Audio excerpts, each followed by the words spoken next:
Bonjour à tous, aujourd'hui on va parler d'actions à dividendes. Donc l'objectif de la vidéo d'aujourd'hui, c'est de savoir s'il est intéressant d'utiliser comme critère de sélection les dividendes qui sont versés par une société eh bien pour constituer votre portefeuille d'actions en bourse.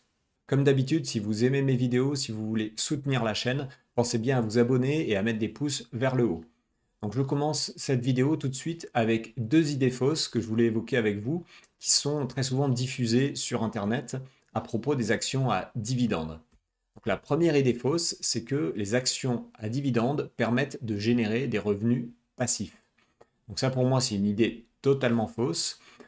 Donc bien entendu, quand vous investissez, quand vous constituez un portefeuille d'investissement, peu importe les actions qu'il y a à l'intérieur, il va falloir passer du temps pour faire le suivi de ces sociétés. Et donc il n'y a pas de miracle. Même si vous investissez au début dans des sociétés qui versent des dividendes, eh bien, il va falloir passer du temps à les suivre derrière et elles ne vont pas forcément continuer à verser des dividendes.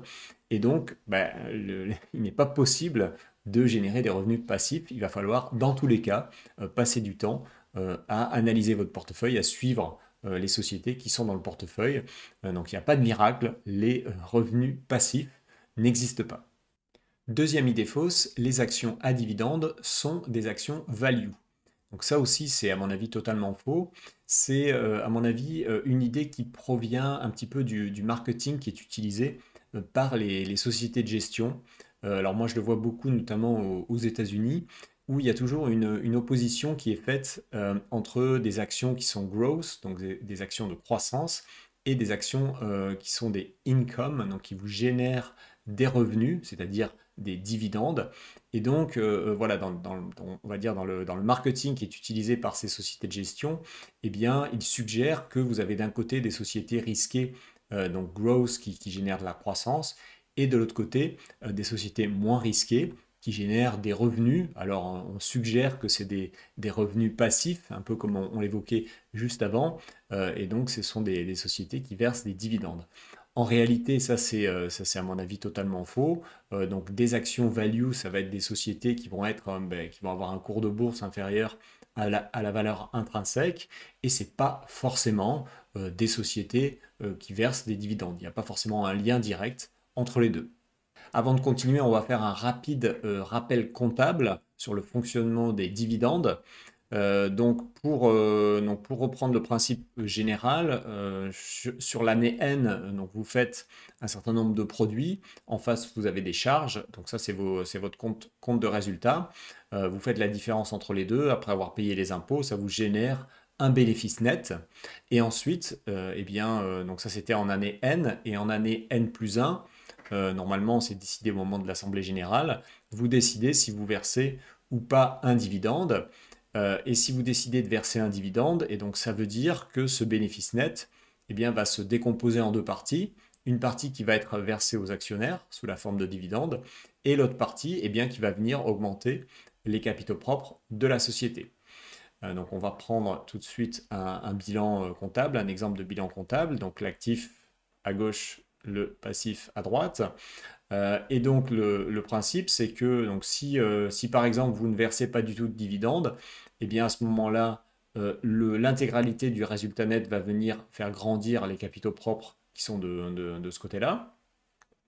En revanche, si vous versez un dividende, eh bien à ce moment-là, il y aura une augmentation moindre du montant des capitaux propres, et il va y avoir une diminution de la trésorerie, donc qui sortira, donc le versement fera diminuer la trésorerie ici, qui se situe à l'actif, donc diminution de la trésorerie et diminution des capitaux propres du montant du dividende. Alors maintenant, quel est l'effet du versement d'un dividende sur la valeur d'une société? Donc, on vient de l'expliquer, quand vous versez une société, c'est tout simplement de l'argent qui sort de la caisse, des caisses de la société et qui va dans la poche des actionnaires. Donc bien évidemment, si vous regardez la variation de la valeur juste avant le versement du dividende et juste après, eh bien, la valeur de la société a diminué du montant total des dividendes qui ont été versés.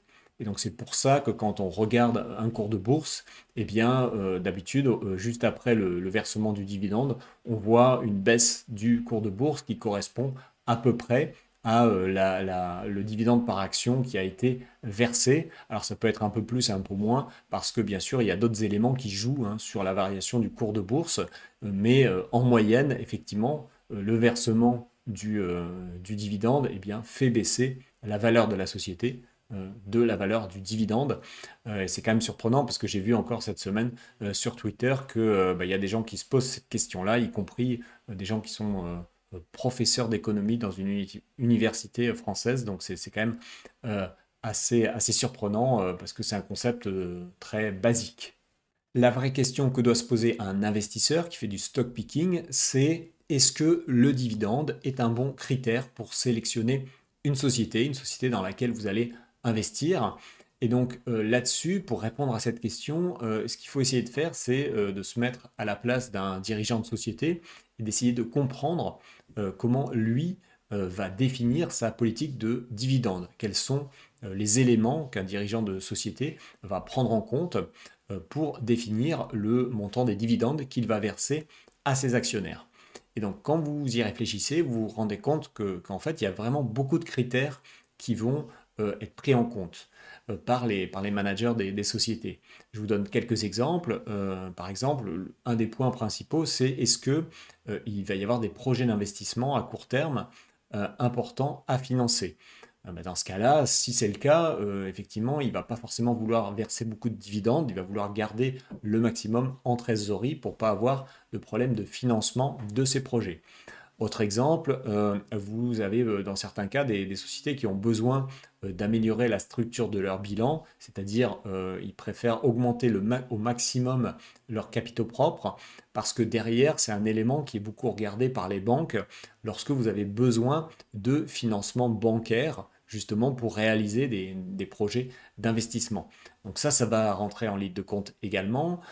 Ensuite, si vous avez des actionnaires à votre capital qui insistent très fortement pour recevoir des dividendes réguliers, des dividendes élevés, bah, dans certains cas, vous allez être un peu obligé hein, de répondre à ces attentes, de répondre positivement à ces attentes. Ensuite, il va y avoir des problématiques de fiscalité dans certains cas. Surtout si vous faites à la fois des versements de dividendes et des rachats d'actions.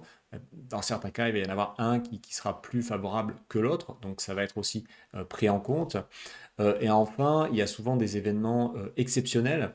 Donc là, l'exemple que je donne, c'est la vente d'une filiale, par exemple, qui permet à la société de réaliser une très grosse plus-value.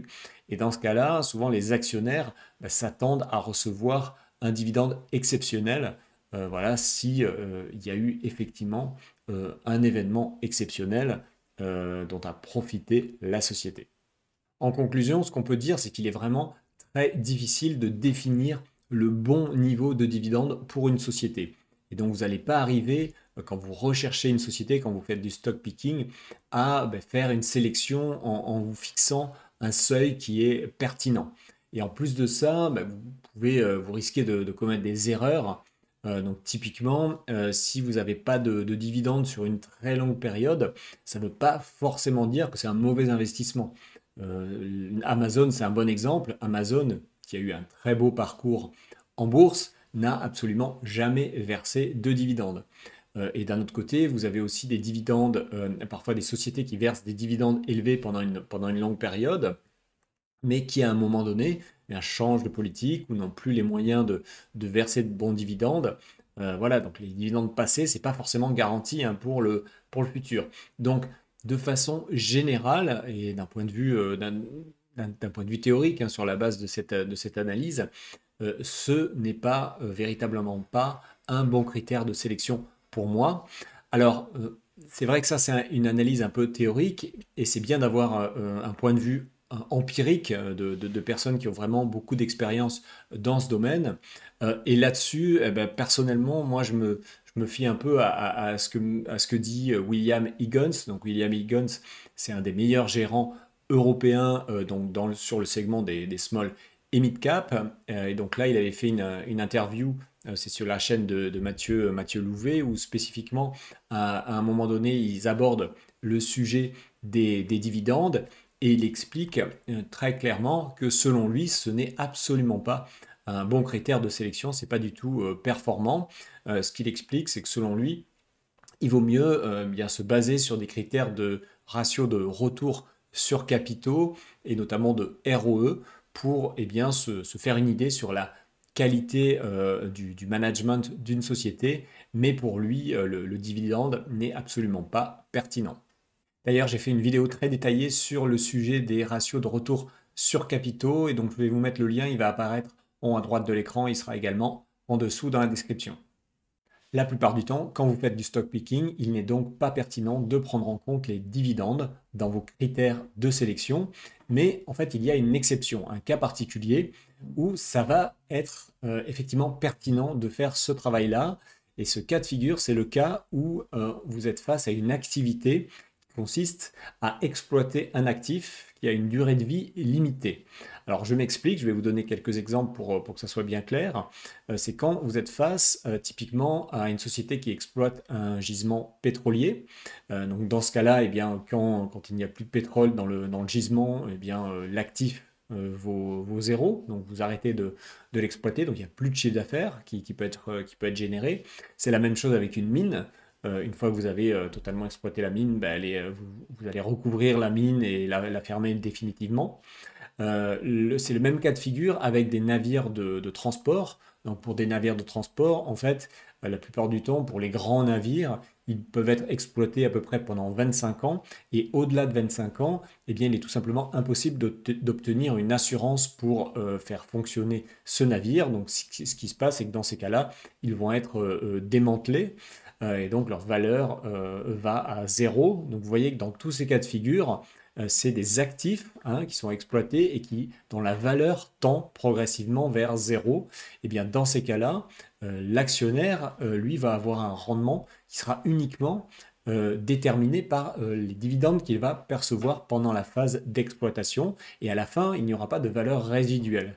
Donc c'est pour ça que je pense que pour ce type de société, et uniquement pour ce type de société, il est nécessaire d'analyser les dividendes et notamment la politique de dividendes. Donc à la fois les montants, comparer les montants par rapport à ce que versent les concurrents, mais aussi regarder la politique, c'est-à-dire le pourcentage du résultat net qui va être reversé aux actionnaires. Et je vais vous donner un exemple, vous allez voir qui est assez parlant. Alors c'est une société, donc moi je suis actionnaire de cette société qui s'appelle DHT Holdings. Côté à New York, c'est une société dont l'activité consiste ils possèdent des tankers qui transportent du pétrole brut et donc ils apportent un service de transport de ce pétrole brut et ils versent vraiment de manière très régulière des dividendes. Vous les voyez ici sur ce graphique, à chaque fois qu'il y a un petit dé, donc ça correspond à un dividende qui a été versé. Et ce qu'on peut voir, et je vous montre maintenant la dernière présentation de la société, qui justement décrit la politique de versement de dividendes de cette société. Et vous vous rendez compte que en ce moment, leur politique, c'est de verser tout simplement en dividende 100% du résultat net ordinaire de la société. Donc, vous voyez bien que c'est vraiment une politique qui est très favorable au versement de dividendes. On peut difficilement faire mieux. Alors, c'est une société qui a beaucoup investi dans le passé pour se constituer une flotte importante de navires. Et maintenant, quelque part, elle envoie un message très clair à ses actionnaires en leur disant, voilà, maintenant on vous récompense du risque que vous avez pris en vous versant un maximum de dividendes. Donc c'est vraiment une attitude très positive envers les actionnaires de la société DHT, pour les remercier d'être présents au capital et d'avoir pris des risques en investissant dans la société. Voilà, j'en ai terminé, j'espère que ça vous a plu. Si vous êtes intéressé par le stock picking et vous voulez en savoir plus, par exemple sur la méthode que j'utilise pour investir dans des sociétés sous-évaluées, eh bien n'hésitez pas à aller consulter les formations gratuites que j'ai préparées. Il y a des liens qui sont accessibles juste en dessous de la vidéo. Voilà, je vous remercie beaucoup pour votre attention, je vous dis à très bientôt. Ciao!